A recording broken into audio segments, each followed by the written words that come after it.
Tu veux diviser un bien pour le mettre en location, mais bon, c'est un peu relou, les déclarations d'urbanisme, Enedis, les compteurs, tout ça, ça fait chier. Mais comme je vous comprends.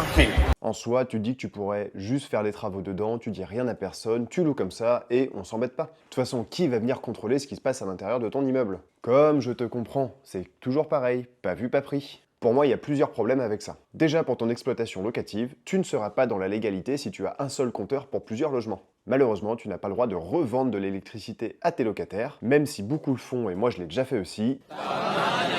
Malheureusement, c'est totalement interdit, et en cas de conflit avec ton locataire, tu risques de te faire taper dessus sévèrement. Après, d'un point de vue de l'urbanisme, t'as pas d'autorisation à demander s'il n'y a pas de modification extérieure, mais tu te dois quand même de respecter le PLU. Par exemple, si tu crées plus de logements, potentiellement il faut que tu ajoutes des places de parking. Mais comme d'hab, pas vu, pas pris. Le vrai souci que tu auras, ce sera potentiellement au moment de la revente. Parce que si toi tu es ok d'exploiter comme ça, les futurs acheteurs ne le seront peut-être pas, et leur notaire encore moins. Lui, il risque de mettre le doigt sur tous les trucs qui sont un peu border et demander à ce que tu les corriges avant la vente. Ça va te coûter de l'argent à ce moment-là, et potentiellement ça va te coûter plus cher que si tu avais fait les travaux au début quand l'immeuble était entièrement vide. Faire du borderline, ça te permet de gagner du temps tout de suite, mais en général ça t'en fait perdre plus tard, et c'est la porte ouverte à tout plein de problématiques qui vont venir s'additionner et qui peuvent peser très lourd au bout d'un moment.